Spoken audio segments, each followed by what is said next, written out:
মার্কিন সংবাদমাধ্যম new York Times শনিবার ২১ জুন এক প্রতিবেদনে জানিয়েছে, খামেনি ৩জন ব্যক্তির নামের একটি তালিকা দিয়েছেন।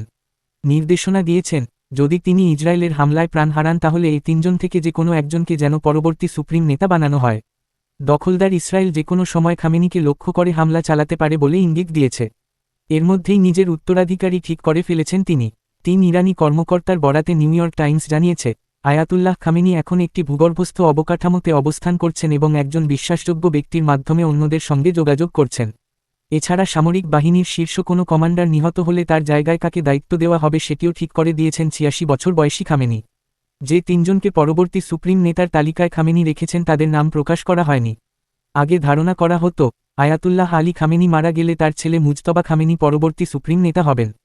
কিন্তু তিনি যে ৩জনকে তালিকায় রেখেছেন সেখানে মুজতবার নাম নেই বলে জানিয়েছে নিউ ইয়র্ক টাইমস।